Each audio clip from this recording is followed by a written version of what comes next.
can't believe it's been a month again. TV is a little different than radio in a way, but I've done so many interviews in probably the past month.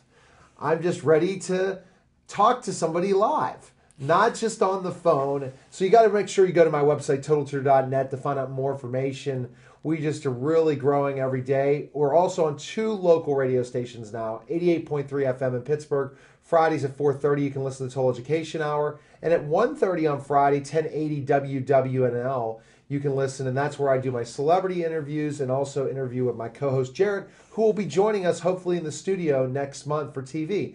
But I'm really excited to welcome back my co-host for the last few episodes, but she's been just fantastic. Dr. G, how are you? I'm good. Thanks very much for having me. I'm excited because we have a lot of things to talk about, a lot of exciting things to happen, but we're going to save the second half hour to talk about more about you. But one of the things you and I were talking about, I think with looking at issues like Sandy Hook and all these different things since the last time we've talked, we really have to talk about some of these distractions the kids are going through that can really, really cause issues in the everyday family routine.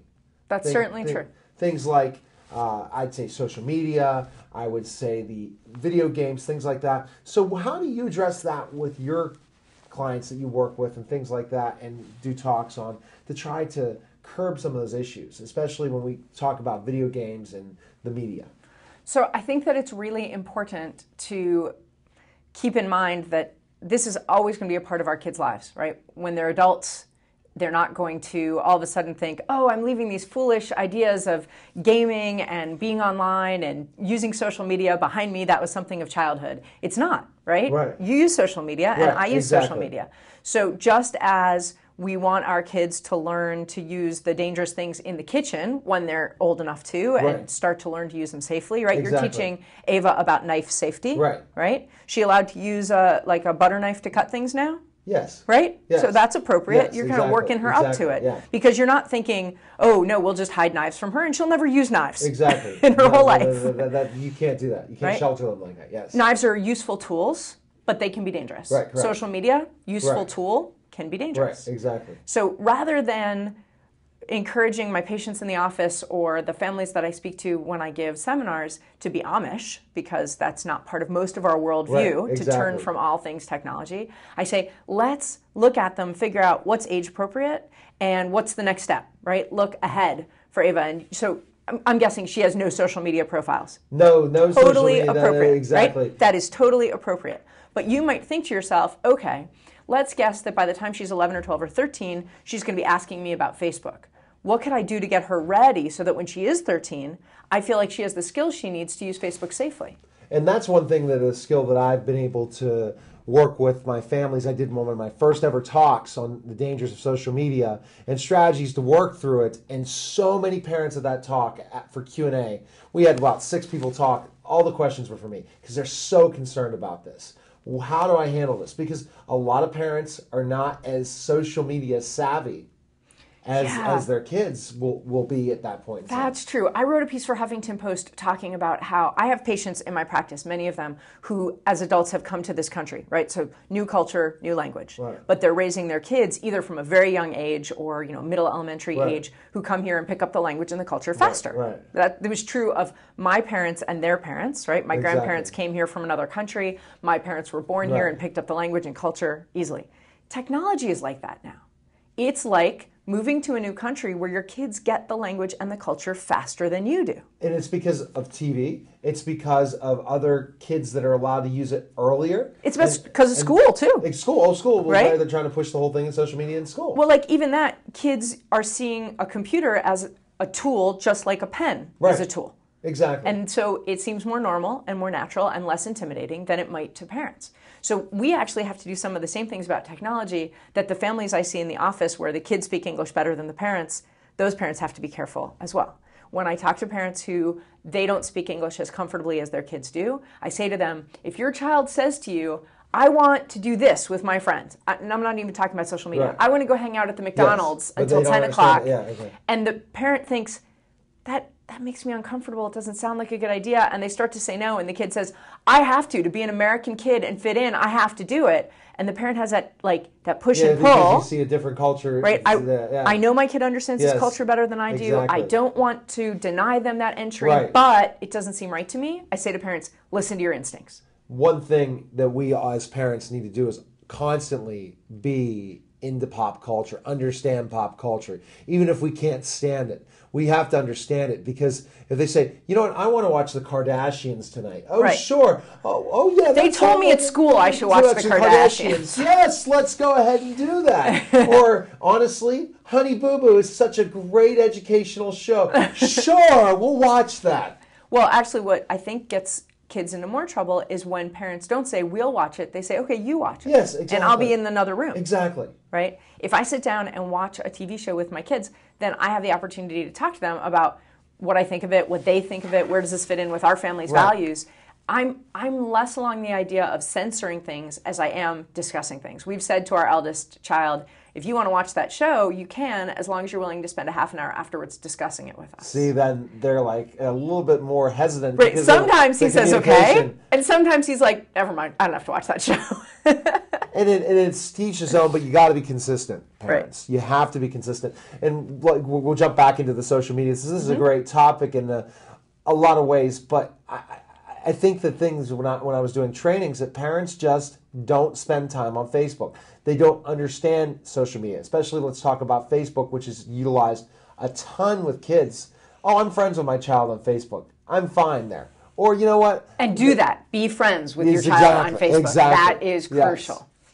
But that's not completely the monitor, so I was explaining a lot of the other dangers of happening, understanding those things and stuff like that. So as a parent, I don't know if your kids are ready yet to learn social media like Facebook. What are you going to do when that happens? So Facebook says you have to be 13 to have an account. And here's what I would say to parents.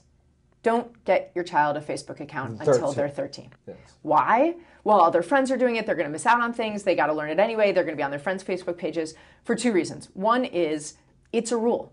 And so if you say to your kids, well, that's a rule, and it would be breaking the law to lie, but that doesn't really apply to us, I'm going to lie for you anyway, you're setting your 13-year-old, your 11 or 12-year-old or 10-year-old who's developmentally just starting to figure out what they're going to do about things that are right and wrong and when they're going to follow rules and when they aren't. And you're saying, I don't have to follow this rule. You don't have to follow this rule. But every rule I tell you to follow, you have to follow. Kids don't like that hypocrisy. They'll use your breaking the rules as an excuse for their own breaking the rules. Exactly. So if it says 13, they got to be 13.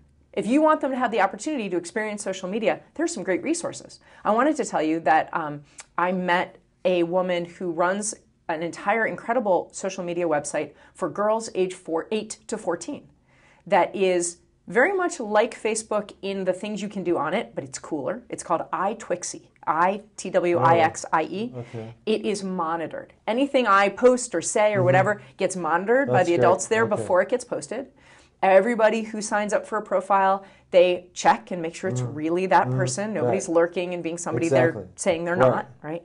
And it's a really safe place. It's only for girls, for them to play around with posting videos and try out all these things they want to do in a really safe and monitored way. And so that's a great opportunity. If you think your kids need to start learning about social media, they're ready, and they want to make friends that they're not going to meet, give them that kind of an opportunity. Seek out other resources. There's a great resource called commonsensemedia.org that rates apps and music and movies and social media and all that stuff and videos so that you can see what I'd be getting my kid into if they watch Honey Boo Boo or the Kardashians. So that's fantastic resources that are out there. And so you're about, it's okay to expose, but yet you have to be I'm looking for the monitored. butter knife of social media. Right? Not the steak knife yet for my 10-year-old, 11-year-old, right? But the butter knife. I don't want to say social media is bad because then I just look like an old fogey, right? And I look like a hypocrite because I'm on Twitter and Facebook. How many of their friends at 10 and 11 are on their other friends that they know? Do you know? I do know some of my kids' classmates who are on Facebook. See, Facebook needs to really monitor that because they're not ready. They're not ready for the adult-oriented content that's on there. About 13, you're starting to understand it, but again, there's got to be a lot of conversation. Let's say if you allow them at 13 to do this, there has to be conversation because you just never know of a friend, especially the way Facebook's changed. And it's changed in the last couple months, where they can see people's posts based on someone liking that's a friend of theirs that could be an adult. Right, absolutely. And I actually, just to prove a point to one of my kids, got on Facebook, found a friend of a friend, right? Like went on a friend's page, looked through the photos and friends they had, clicked on somebody that I have no like or friendship or connection with on Facebook, went into that person's album, copied a picture, and put it on our desktop. No. To show them that I could. Yeah. Right? I mean, you can take any image. Yeah. I can do it right on my iPhone. You post something, I said, you know what, I'm going to use it. I do this all the time with my wife so I can post a nice picture of our kids. So I said, I don't have anything. I'll just go on her Facebook. Click, done, posted. I get a lot of likes. There you go. I'm guessing that you and your wife are friends on Facebook. Yes. But if you weren't, you could still do that if she didn't have her privacy set high enough, which a lot of people don't do because they don't maybe have the savvy to, or they've decided it's not important to them. So there is a lot of stuff out there. So I do think that parents have to monitor, which is stressful. I have a lot of things on my to-do list, don't you? Yes. The idea of monitoring all my kids' social media is overwhelming. But again, if they don't understand it, that's the other big concern of this. It's true. It's just like, oh. I mean, there's so much to think about.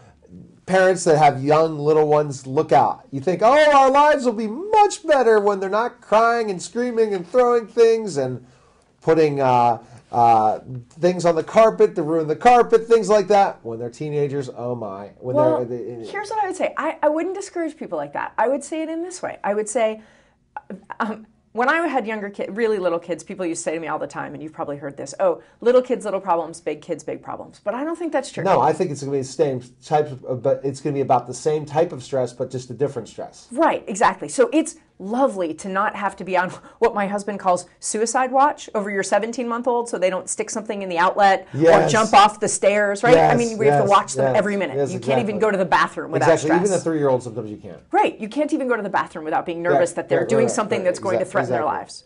But when our kids get older, we are not burdened, but we are obligated to spend more of our time talking with them and having the hard conversations. We don't have to watch every minute of what they do, but we have to be thinking about what they're learning and the choices they're making. Before we take a break, are you concerned about when these conversations come in, when they all have Facebook and they're dealing with this? Honestly, I'm looking forward to it because I really enjoy hearing what my kids think. They make great value judgments so far, and it'll be really interesting to see how that changes or develops as they get older. So interesting, and I'm nervous. Well, I'm going to say I'm definitely nervous about it because I think that the situations out there, kids and how they're acting, and like another big issue is bullying. And I had Kat Kramer on my program, whose father, Stanley Kramer, the famous director that they're doing the Stanley Kramer Award, and Bully was honored. So that's the other concern I have, and that's when we get back, I want to talk more about the other things. Okay, we talked about the dangers of social media in the way of being exposed to things, but online bullying, that could be your kids could still be doing it and not knowing it. How to monitor to make sure that those issues don't happen and to be concerned, because an issue, bullying, takes place in school. You come back and guess what happens? Right. It's still going on. Right. It's the 24/7 bullying cycle. Exactly. So when we get back, we're going to talk more with Dr. G about social media and other, I guess, distractors of being a parent. We'll be back in just a moment.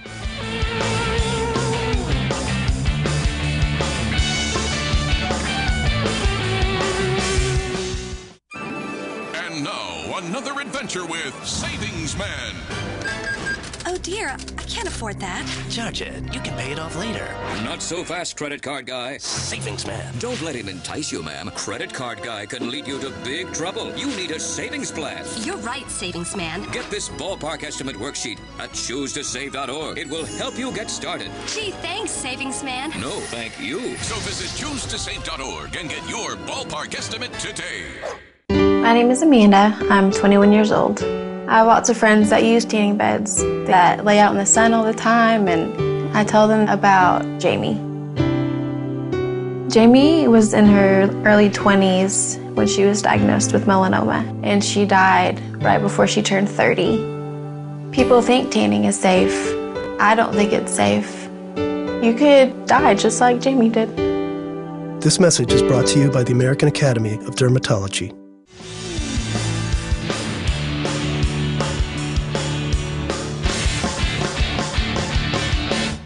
We're back to Total Education with Neil Haley.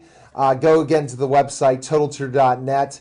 And we're having a really good conversation, and I think parents are very interested about. It's the distractors. We're talking about social media, television, and how they really can become a stressful thing in our house, how to monitor. And now we were going back continuing with the social media, and I brought up the word bullying and how I was very, very concerned about online bullying. Have your kids talked about at times at school hearing about bullying, and if you heard it from all their patients, how it continues when they get home? This is the real stress for middle schoolers and high schoolers especially, who are plugged in 24/7. And there's two issues that I want to talk about. One is the very serious issue of bullying, and one is the issue of where am I not, right? So two separate things. The bullying issue is absolutely a concern. If somebody has something embarrassing happen to them at school and people are talking about it, right? It used to be that you go home and at least emotionally you could take a little break from it, right? You figured, oh, how will it be tomorrow? You weren't thinking, how will it be the instant we all step off the bus? Right? How is it going to be for the 3 hours till dinner? What's going to happen during dinner time? What's it going to be like for the 7 hours until some of my friends turn off their stuff at 2 or 3 o'clock in the morning, or some of my classmates? Exactly.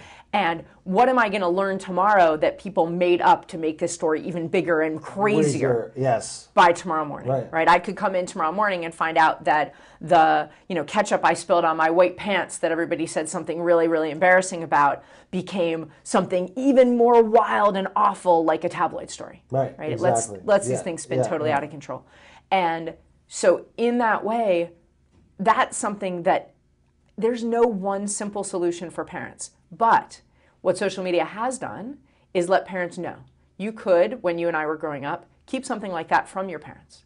Something embarrassing that happened at school. You might get quieter, you might get angrier, you might get more frustrated or more tearful. But if your parents said what's going on and you chose not to answer them, they would know. They would know, exactly. Now, if your parents are on your Facebook page, following your social media, following your Instagram stream, which is a big deal right now, right? Using these other things, they can sit down with you at dinner or in the car and say, I see that something's going on. Tell me how you're doing.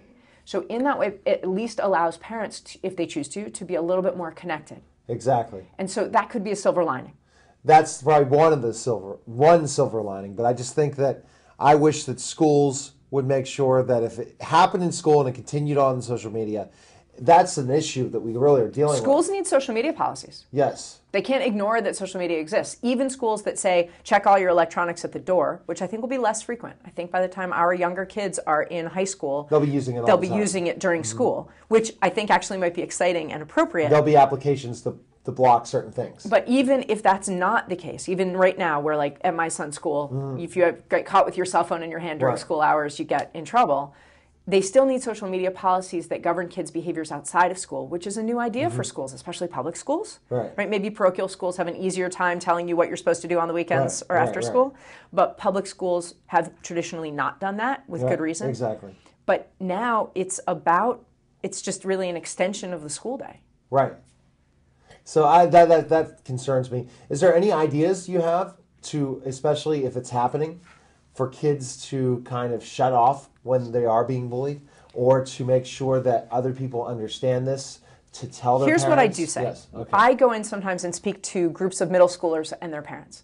And I say, your kid can be smart and savvy and responsible and still get into trouble on technology. Right? Because we think of our kids like, oh, they're smart kids or they're good kids. We think, oh, they understand this even better than I do. I don't have to worry about them in this realm. But that's not the case. So I say to kids, before you type anything, whether it's an IM or a chat or a text or a social media message, picture it blown up really big on a poster in the main hallway at school with your name right on it. Right. Is that okay with you?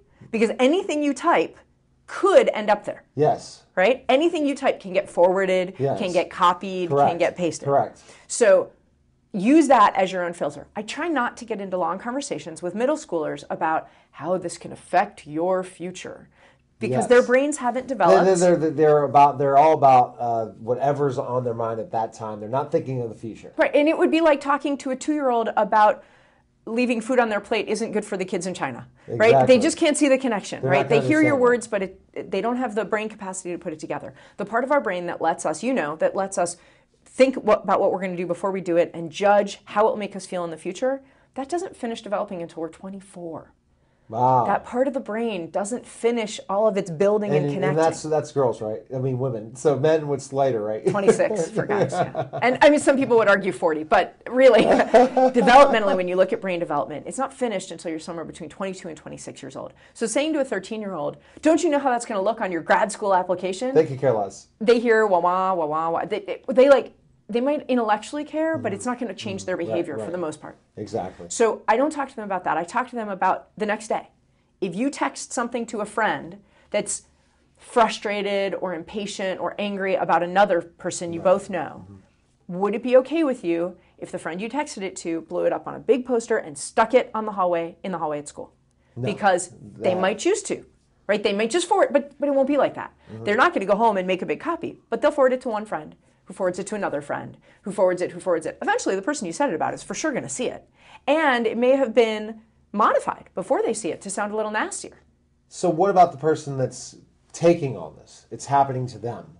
What do you think they should do? So kids need to be empowered. And that's where parents and guidance counselors and teachers and pastors and every adult who encounters a kid needs to not only build them up with compliments about who they are and what they can do, but also to empower them to say, hey, you don't deserve to be treated badly. You don't deserve to treat anyone badly. Yes. And if you're the bystander, you also have to stand up and say, that's not okay. Yes. Right? So if somebody's treating you in a way that makes you feel lousy, pick one adult you trust. Always encourage kids to have one adult they really trust that they can talk to. And especially if it's social media, make sure that child goes to their parents as soon as possible this occurs. If it's a parent that is their most trusted adult. But it might be someone else. Well, it might possibly be someone that they feel understands the situation better, like a guidance counselor. What I would love to see is that kiddo can go to a parent and another trusted adult so that they feel always that they have two and options. And then the parents need to go to the principal or something if it's something that it was occurring at school. If it's involving school children at one point, you have to let the school know. So they say, hey, this is what's going on. We're concerned. We're going to find out this is taking place at school or at different activities or events that are going on, because that's the key thing. So that's one of the distractors also is bullying. You're going to have kids that are not happy. They're going to be sad and upset if they're being bullied. It's become a lot worse than I think when we have gone to school. And I don't know if you agree with me or not on this, that bullying is a lot more severe than it was then. I don't know if the pain that kids feel now is worse than the pain that kids felt a generation or two generations ago, but I like that we no longer feel that it's normal and acceptable. Exactly. Right. Is there anything else you would say to parents? One of the big things I tell parents all the time is, if you have a computer, to make sure that computer is in a high trafficked area all the time. Absolutely. It's gotta be, right? Would you invite somebody that you didn't know? Would you let a total stranger in the door and let them go up to your kid's bedroom and shut the door and be with them? You wouldn't, right? No. So we have to keep them in high profile, high traffic areas. I did mention one other thing I wanted to say about a downside of social media that's different from bullying, but might have a similar effect on kids. And that is, what am I missing, right? Let's say that your eldest daughter is 14 and you convince her to spend Saturday night home having a family movie night instead of going out with her friends. She's checking on Facebook. Oh, look at that picture somebody just posted of being out right in front of the movie theater where my friends all are. Oh, I'm missing that. Oh, look at that thing my friend just said that was so funny. Oh, hey, wait a minute. She's sitting next to that person I really like, and I thought that person was my good friend. And there's this, all of a sudden now we have this window into where we aren't. We're seeing this that a is lot very of TV distracting. Shows. The kids now are on that phone constantly and not interacting with any of the adults or children in the room. I was watching America's Super Nanny on Lifetime, and you're seeing that most of them are so technology in. They all have their phones and said, let's do it. So if you were doing a family night, you'd probably say technology off for that night. Right, if I'm willing to turn my phone off too, though, right? I would be on a Friday night. Good, I am too. But what I'm saying is we can't say to our kids, no screens, no technology, no connectivity to your friends if we're going to be sitting on our phones sometimes too. So I met a woman, actually, the founder of iTwixie that I mentioned earlier. She has a great idea. She has a basket on her front table, and when her daughter's friends come over, everybody's cell phone goes in the basket and stays by the front door. Everybody's. That's great. And even though some of her daughter's friends sometimes complain about that, like, oh, no, my mom might call me. And she always says, you know what? If a phone in that basket rings and it's your parent, I'll check it. I'll bring you your phone. But she doesn't want them texting friends who aren't there and taking pictures and sending them to other people. She wants to encourage the girls to be where they are with the people they're with. And what I really thought was telling is that even the girls who've complained, a lot of them, this my friend has heard, have gone home to their parents and said, will you do that? Will you make my friends please put their phones in a basket when they come over? We have about a minute, so we have to take a break. But I wanted one quick question. What about smartphones? Would you allow your kids at 13 to have a smartphone? I wouldn't, because that's like giving them a laptop in their room with the door closed. I agree. It's the internet connectivity. But just think, I don't know how close one of your kids is 13. I have about 6 years.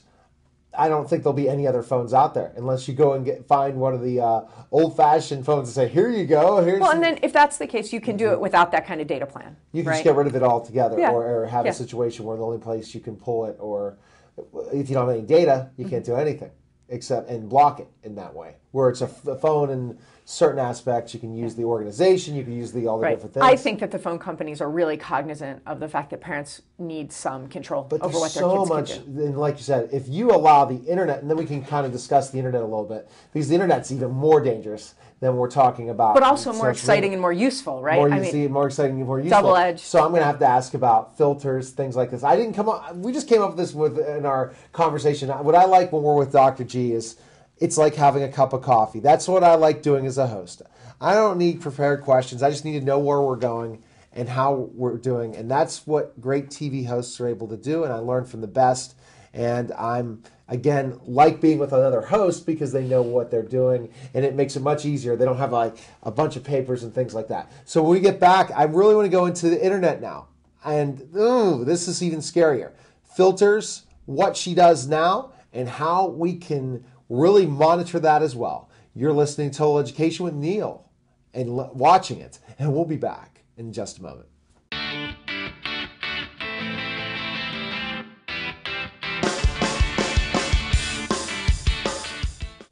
What you doing, Dad? My favorite thing. Really, Dad? What are you doing?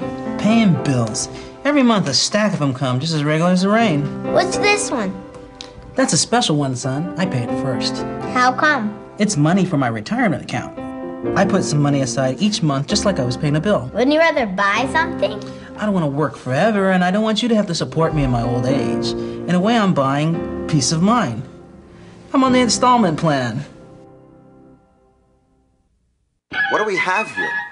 You take Medicare, don't you? Sure. And you probably have a lot of patients who are ready to go on Medicare, yes? Yes. You know, you could tell them that if they're 65, they can go to socialsecurity.gov and apply for Medicare online. It takes less time than sitting in a doctor's office. It's less than 10 minutes. It's quite easy.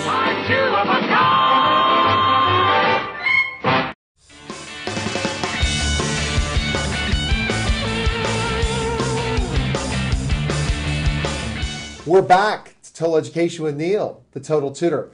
Go to my website, totaltutor.net. And so far, we're talking about all the distractors as a parent we have to deal with kids. All the different things from even bullying we've discussed. And we looked at social media and the dangers of social media and how to use it safely. And then the smartphone. And then my brain started rolling. Uh-oh. We're just talking about one piece. The other piece we're talking about, Dr. G, is the internet, which is a huge, gigantic resource that's very good in many ways, but very dangerous in others.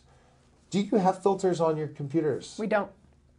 Interesting. We have one computer. It sits in our kitchen. And, our kids are young enough still that they're asking, am I allowed to get on? Can I check this? Can I do that? Right. But what we have found so far is that because one of us, it's hard to think of a time when our family is awake that there isn't an adult in the kitchen. It's really the hub of our home. And so there isn't a time when our kids are in there searching something that we're not over their shoulder. And one of the things that we've decided is that rather than block large swaths of things. We'd like to have important conversations. So one of the things that's great about letting our kids use social media, about letting them use the internet in a way where we know what they're looking at, is that if they see something they shouldn't, or if there's something disturbing or concerning, that leads to a conversation. Right. And here's why. My kids spend some time at friends' houses, and a lot of their friends don't have blocked computers, and a lot of times they don't have an adult hovering while they're using the internet. So since my kids are going to see some things at other people's houses, I want to have had a lot of the conversations with them at our home. So do you see those things pop up even without a filter? We haven't yet had anything really pornographic pop up, but we are really cognizant. And so one suggestion I would give to parents, once kids hit upper elementary school or middle school, is to write a very simple tech contract with your kids. Here's what you're always allowed to do online. Here's the things you're only allowed to do with me. Right. Here are things that we don't want you looking at online. Right. Then, if you happen on something that's on the must not list, right, we just want you to come and tell us right away. Exactly. You found it by accident? Right. Come, tell us right away. Turn off the screen, come tell us. Right. We'll look at it with you, we'll have a conversation, or we'll just go to something different. But that's how you earn our trust. Right. We will loosen our boundaries as we see you proving to us your responsibility. You coming to us and saying, hey, you asked me to not spend more than half an hour. It's been a half an hour. I turned it off. Wow. Thank you. That was really responsible. Right. You're building my trust. In 6 months, when we rework your contract, we can open some of those boundaries. What age would you start the contract? We started at 10. At 10. So a 7-year-old that's going on the computer just play video games sometimes, meaning like educational video games. When would you start a contract? So do you think 10 years old? We started a contract at 10 because it was in 4th grade that our kids needed to be able to do larger internet searches for projects and homework and things like that in any event. And also he started to have enough of his own money that he wanted to go on Amazon and price certain things that he would like to maybe buy. And so, things that weren't just, I want to sit down and play Wizard 101, is that okay? Right? Or I want to sit down and do the Starfall reading program, is that okay? Or I want to play Minecraft, is that okay? How did your kids respond when you said, here's a contract? They totally got it, right? Because we said, write down all the things you want to be able to do online. We'll write down all the rules that we have, and now we'll match them up.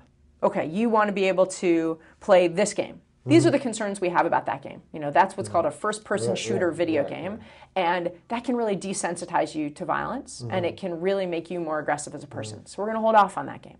But there's a game, what do you like about that game? Well, I really like that it's, out in space and it's got this and that. All right, so let's look for a different game that has some of the things you liked about that isn't a first-person shooter game. Okay, so it led to these great conversations. This sounds so time-consuming, but we did it over weeks, We said, okay, this weekend we're going to talk about that one game you really wanted to play that your dad and I don't like. Right. And why we don't like it. Exactly. And what we could find that was similar enough to be interesting to you, but not, we think, damaging to you. Our kids get that we are responsible for protecting them. Right. They just don't always like how we choose to do it. Right. But most kids, even kids who push back constantly against their parents' boundaries, get that it is their parents' job to protect them.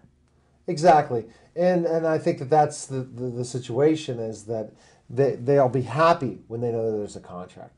They'll be happy once they know that their parents care. I think caring parents is a very important thing. Sometimes you're going to hear their mouths, but think about it. Don't we hear our significant other's mouth a lot complaining? Yes, it does happen. Do we get upset and angry and think that they don't like us anymore? No. Well, it's the same thing with our children. Same situation. If they're complaining and getting upset, they know it's what's best. They just want to be in control. Well, and our role as parents, and you and I have talked about this before, it isn't to make our kids happy. No. Right? It's to teach them the skills they need and the tools they need so they can go out into the world as adults and make their own happiness. Exactly. But I do think that another thing we can do for our kids, it happens a lot that parents will tell me, I let my child have screen time and they watch this dumb video of a bulldog skateboarding 70 times. And I'm like, are you morally opposed to the bulldog skateboarding? No. That's not a problem. Then don't hassle them. Right. If they're allowed to have half an hour of screen time and they watch that 30-second video 60 times, fine. Right? If they're within your rules. Style about 67 times. Right, exactly. Yeah. If they're within your rules, yes, then part of the bargain in the contract is to not make fun of them, not nag them or hassle them about doing things if they're following the rules. Like my daughter has not an iPad, I touch. Okay. And she just watches my YouTube videos of what I'm trying to promote. So she'll watch them over. What video does Daddy have now about the big match basketball game he's going to have in LA against GJ? And I'm like, oh my gosh, I can't wait to see that 30-second video. And she watches it over and over and over again. And I said, my wife said, well, I have 17 views. It's because Ava's watched it 17 times. Oh, thanks, honey. No, but really, that don't knock them if they're doing something, as long as it's not immoral, wrong, or really can hurt somebody. Right. And I think that's a rule of thumb as a parent. A lot of times things might drive you crazy about them. But if they're not doing anything that's hurting anyone, or you, or something that's detrimental to their, I say, moral being, go for it. Right. I think it's really important. We talked a little earlier about bullying, and I'll connect this. I'll say, if our kids are within our rules, even if they're not doing something that we would choose to do with our time, if it's within our rules, we shouldn't bully them about it. Yes. Right? We shouldn't hassle them over and over and make them feel less than because of the choice they made, as long as they're following the rules. But I think that's tough with parents, how stressful days are and life is. And we've got that voice in the back of our head. Is my child using their time wisely? Are they somehow dumbing themselves down by watching the Bulldog or the Gangnam Style or whatever it is? Or am I making a parenting mistake by allowing this to happen? Yes. And what I would say is, everybody likes a little bit of mindless entertainment. So if it's not more than 20 minutes or half an hour, and they're really enjoying it, just laughing or singing or enjoying, that's a stress reliever. That's an important thing to learn to do, and that's a pretty harmless way to do it. Exactly. And so that's where I think we're at. And then I heard something else in this segment that concerns me. You brought up video games. And with the political issues going on with video games, I know what Dr. G is going to say. Should we allow our kids ever to play with these violent video games? Let's say that they're older, 15, 16 years old. It's not rated M for mature. Are you for them or against them? I think most parents of 15 or 16-year-olds are going to laugh at the idea that they are allowing their kids to play these games or not allowing, right? You might choose to disallow them in your home, but does that mean your child never has access to them? So I think what's more important by the time our kids are 16 is to talk to them about what we respect and don't respect about the games, what the dangers are. I think of those kind of games like Halo 4, which is a huge game right now. Right? It's a first-person shooter game. There's a ton of violence, very graphic. That's like the worst kind of junk food of video games. Yes. And it is not that your child will never have terrible, terrible junk food. It's that you want them to mostly have healthy food and moderately healthy food. And when we talk about video games in that segment, I really want to get this idea in our heads that I learned, which is we have to look at media consumption the same way we do food consumption. Exactly. And have most of it be healthy and be really, really careful about when and how much junk food we take in. Yeah. So you would say to yourself, kind of, would you allow them, or you would just say, I don't think it's a really good idea? I would say, hey, to my eldest, I would say, hey, you've got younger brothers. You may choose to play that when you're outside the house. I hope that you won't play it very much because it has these dangers. Right. But we're not going to have that in our home because we've always said our home is a safe place. And there's nothing about those games that feel safe at all. No, they don't. And it's become the most popular thing in the world with these different video games and things like that. Yeah. And so what if your child's friends, 9, 10 years old, they're going over to the house and you find out that they're playing these kind of games? It can happen. It truly can happen, where somehow it was the older brother's video game. Right. How would you address that with your kids if you found out they did play at that age? So I'm going to talk to them just like I would if they came home and they said, oh, I had a sleepover at this friend's house and we had ice cream for dinner and then we had, we had cake in the middle of the night and then we got up and we had cake and ice cream for breakfast. Right. And I would say, okay, so I see why that's appealing to you, but if you can't make different choices than that when you're over there, you can't go over there. Right. Right? So I respect why you did what you did, right? I get that was incredibly exciting because you never get to do that at home and it sounds yummy to me too and all that. But do you get why it's totally unhealthy? Right? Do you get why we don't do that at home? Exactly. Okay, so you understand why we don't do that at home. Now, you're going to have to either do that in much more moderation or not at all when you're over there, or if that's hard, because it's really hard to make a different choice than everybody else when you're someplace without your family, then we're going to take you out of that situation and say, that friend's welcome to come and sleep over here. Now let's talk about video games that aren't violent, but yet are time wasters. Ones where you get involved with your friends throughout on a mic and you can communicate with them in different games. You know, those type of virtual games where kids play and then they could be on with their friends and different, or not even friends. Right. Well, and I think some of those games are wonderful because you are learning to get along with all kinds of different people. Right. You're learning to get along with people that you've never worked with before and work collaboratively and cooperatively with them. You're creating the content, a lot of the content that you're using. This is even true. Do any of your kids play Webkinz? I think they do a little bit. Dave is the only one that's on the computer. Okay. So, you know, in Webkinz, if she were to play it, Webkinz, I saw a wonderful TED Talk by Jesse Shell, who created Shell Games here in Pittsburgh. And he said, Webkinz, the company was brilliant. They realized that inside every stuffed animal, every kid sees a real being that can interact with them and talk to them and all this stuff. Webkinz took that being and put it on the screen and said, help me decorate my room, please, and help me choose some games to play and play with me. You know, and so kids get to be partially content creators and not just content users. There is a real difference between watching screens and playing screens. But it can become overwhelming too. It can become a big time issue too, right? Everything in moderation, right? I mean, everything in moderation. I would never say never have ice cream, but in moderation, right? I would never say don't have a family pizza night. But we got to do it in moderation. We can't do it every night. My mom said this to me when I was really little. She said, there's very, very few things that you can never do, and there's very, very few things that you can always do. But there are a lot of things that you have to use your head and moderate. And I think parenting is really similar. I believe moderation is a very important thing as well. Never anything in extreme. Activities. Right. If they're over We've talked about that on this program. Oh, we don't right? talk, If you've got something every night. I have a good friend named Jen from Kidsmet, and she has a good site with Kidsmet that talks about personality profiles and how you can get a free personality profile. Just Google search Kidsmet. She's fantastic. But what she's able to do is take each personality and see how it fits for each kiddo, which is an interesting thing. Oh, that is neat. It's really cool. And what I've learned from her is that certain sports are not the best for certain children.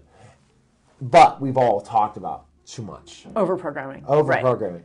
Because they need time to just kind of chill out and watch the bulldog on the skateboard on YouTube. Exactly. Or watch a nice cartoon or relax and play. All of those key things. Well, I know you have some great news for us. So in the last segment, I wanted to talk about the great news that you have, and we can promote this and learn about how this project started and everything. You're watching Total Education with Neil and with Dr. G, and we'll be back in just a moment.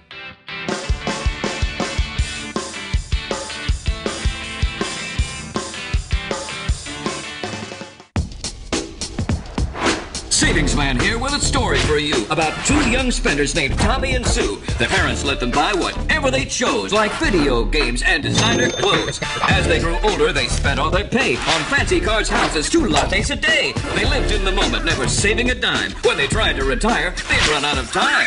Working forever is Tom and Sue's fate, so choose to save now before it's too late. Visit our website to find out more, 'cause a happy ending's worth saving for.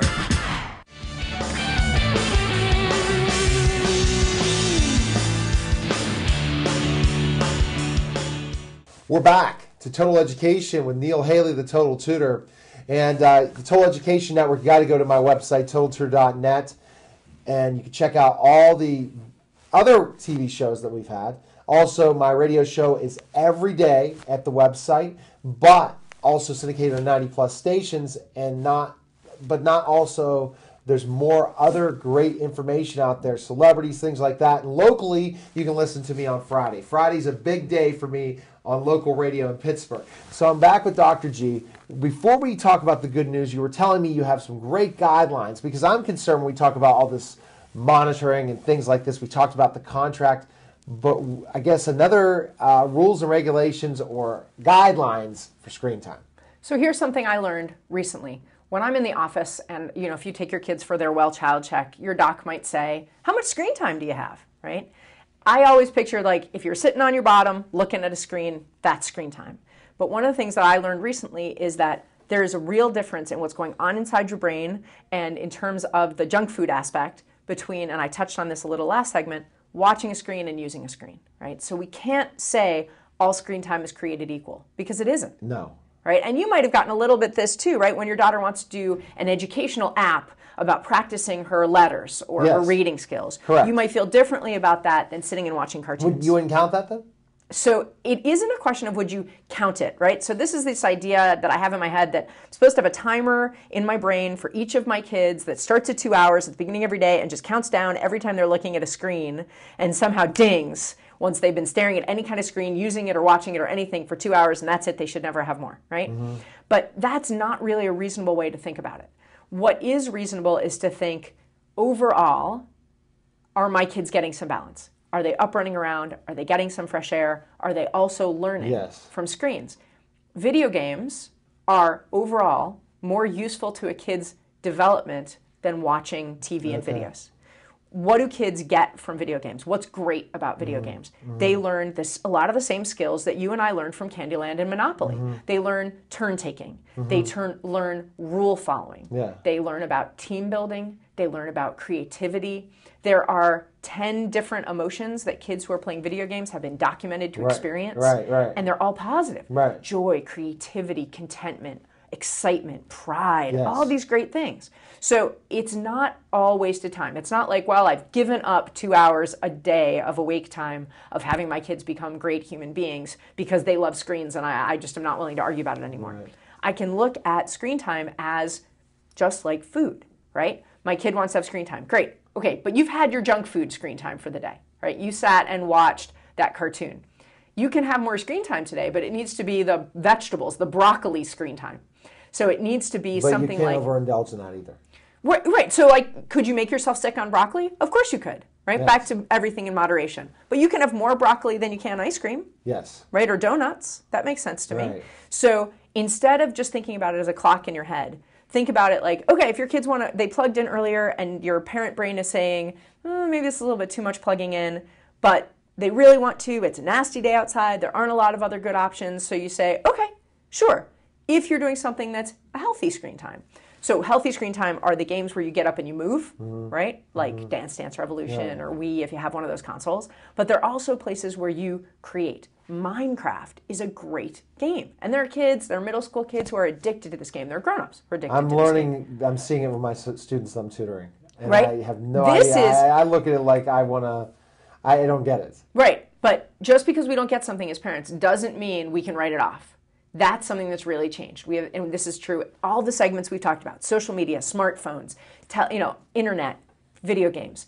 We can't just write it off. We can't be like the parent who comes to the new country and says, oh, I don't understand all these things, so we will just ignore them. They did not happen, right?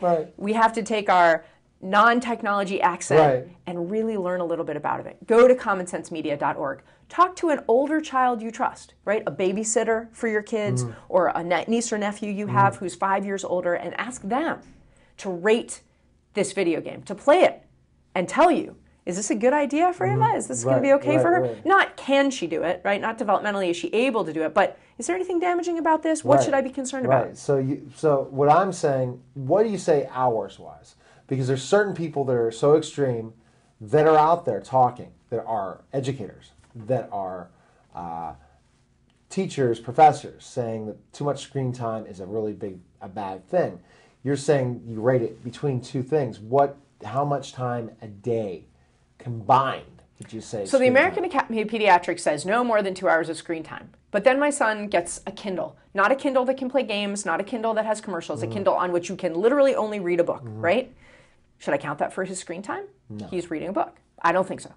Well, what about the work he has to do on this cool website called Ecosystem for his science homework? No. I don't think so either, right? Okay, so what about my 6-year-old who doesn't have to do it for homework but really likes to play this cool phonics game on my...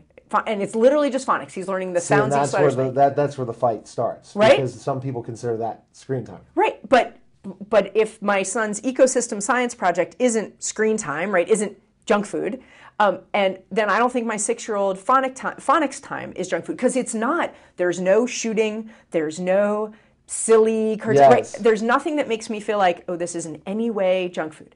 So what I'm saying is, this isn't as simple a conversation. I wouldn't be, and I kind of be the devil's advocate in this and say, okay, well, then maybe the teacher shouldn't be assigning so much screen time for kids. If we're seeing that there are effects.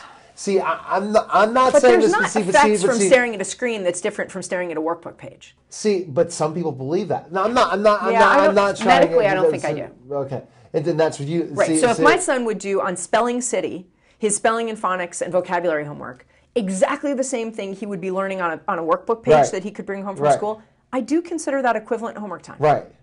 Right? Does that make sense to you? Yes, I agree. But this is the push. I guess what I'm saying is I think we have to get away in general from saying this is about a timer. It's a harder conversation because it used to be fine, do whatever you want as long as it's no more than 2 hours a day. Because what's going to happen is every textbook's going to be on a screen very soon.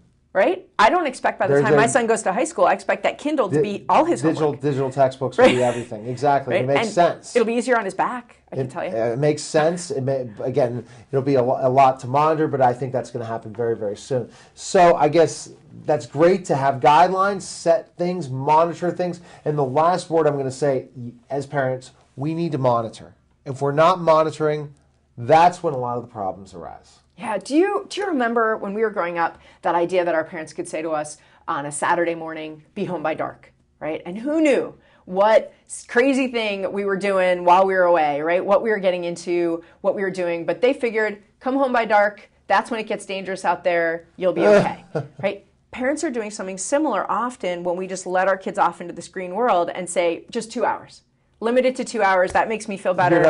Past 2 hours, it's dangerous, but whatever you do in those 2 hours, you do. It's not like that. Unfortunately, it's actually, even though we can relax this idea that it can only be 2 hours with a screen, because there's so many great things we can do with screens, we have to get a little bit more involved than be home by dark. Okay. All right, so our last part of this is the announcement. Very excited. You just taped a really cool TV show at WQED, PBS, for people outside of Pittsburgh who are watching the TV show. Tell us a little about the project and the opportunities and being a host. It's very interesting. You co-hosted my show for a bit. Now you're on your way, and I'm very excited for you. I was really excited to get this opportunity. A lot of the ideas that I've been sharing with you today are things that I learned interviewing these amazing guests. WQED is our PBS station here in the Pittsburgh, I think West Virginia and Eastern Ohio market. And they got an amazing opportunity to create a series of 6 episodes of a show that's going to be called IQ Smart Parent. And IQ Smart Parent is first going to air here on WQED on February 7th at 8 p.m. This first episode is called Learning with Games. It's about kids and video games. I get to interview Jesse Schell from Schell Games and Carnegie Mellon's Entertainment Technology Center. He also was an Imagineer for Disney, and his experience about what video game content is and should be. I got to interview Nikki Navta, who created Zulama, which is an online educational curriculum that can be used in schools or after schools, and it's been picked up here. I got to see some incredible things that are happening in the area in Pittsburgh in terms of educational gaming. And then we got to interview Dr. Brian Primack, who is a professor at the University of Pittsburgh School of Medicine and has done a ton of research into violence and aggression and desensitization and isolation and all the effects, the negative effects of video games. It's amazing what you get to learn from being a host. Like I said, all the people I interview every week, about 20 a week, all expertise from different things. I learned so much, and then it just comes in my brain when I have a question. Oh, I'm knowledgeable on this now, especially book authors. They're a lot of fun, meaning the fiction book authors. They're so creative and interesting. So that's the first part, but you have have they announced which other interviews you're going to be doing after that? So there are 6 episodes. And the next one is taping March 19th and will air in April, and that is about girls and the media and what messages girls are getting from the media about their body image, about their relationships, about their career options, how that has and hasn't changed in the last 60 years, and what parents can do to make their girls and boys more media savvy, what we can do to make them really look at a billboard or a video or a commercial or a game and think, what messages do the advertisers want me to take in and what's true? What have you learned so far as a host? I mean, you've done your YouTubes, you've done a lot of radio interviews and television interviews. What have you learned so far from the experiences so far at QED and here about being a host and asking questions? I am really just incredibly impressed at the wealth of knowledge people carry around in their brains. Yes, you know, their I agree. ability to help parents make informed decisions. Yes.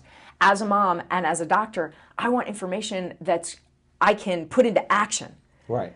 And that was what was so useful about the show, why I really recommend that people tune in or catch it on the website a little later in February. This first episode only will be available in its entirety to stream. And I think that you'll finish watching that episode and think, I feel better about knowing how much and which games to let my kids play. And it's tremendous resources out there that are so available to parents.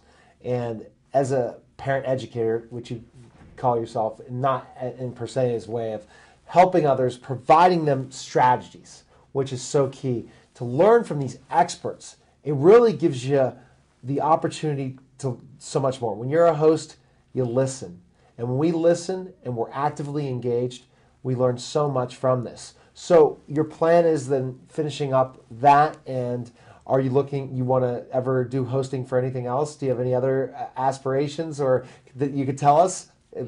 No, this has been an unbelievable opportunity and really a surprising opportunity to me as a family doc to get to interview these great experts. And I'm really looking forward to being able to share the useful information that they have so that parents feel like they can make decisions that make sense and aren't just incredibly overwhelming. Right. So it's just a lot of fun. Absolutely. And then there's other series coming up, and I recommend everyone needs to tune in, and we'll make sure we'll be tweeting that out. You can follow me on Twitter, Total Tutor, and you'll see me interacting with Doc G. So it's amazing the growth since we met when you first came on my radio show to now what you've been doing. I'm really impressed and excited for you, and hope to have you back in a couple months or maybe 6 months when you have something really, Neil, I have something I really want to talk about. Well, you're always available. You're always welcome to come on. So tell us some information really quickly about where we can find more information on you. Your resources on YouTube are awesome.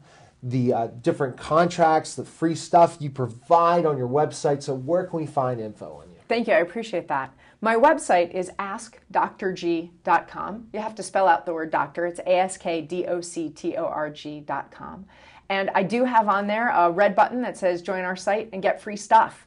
The free stuff is a chore chart for kids of different ages, things that they're able to do that will make them a more involved citizen in your household.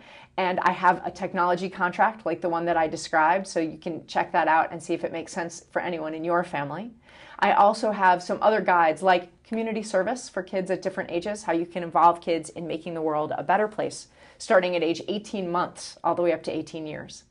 On my YouTube channel, which you find by just going to YouTube and typing in Ask Doc G, AskDocG, you'll find 1 to 2 minute parenting videos that are tips about practical things that you can do to make your dinner table a happier place to be, to make your kids more responsible, to help them learn how to show people how respectful they are and how interested they are in the world around them.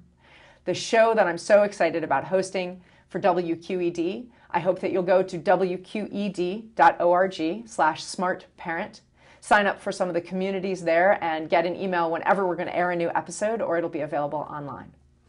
Well, good luck to you and the opportunity. I can't wait to tune in. And now I've interviewed 2 people that are on TV locally in Pittsburgh, Dr. Shelley Hipsky and now you. So it's fantastic. And it was like one of their first radio interviews when they came on with me. So it's very interesting to learn about that. You guys can go to TotalTutor.net to check out all the people that I interview. I have Author's Corner one night. I have Total Education Q&A, where we take questions from parents, Maggie Stevens and I. We have so many other resources. The Total Education Hour is on 88.3 FM and WRCT.org on Fridays at 4:30, 1:30, 1080 WWNL in Pittsburgh, where I interview a lot of celebrities. I have a celebrity show, many other things. So check all that out, and I look forward to seeing you next month. Good day, everyone.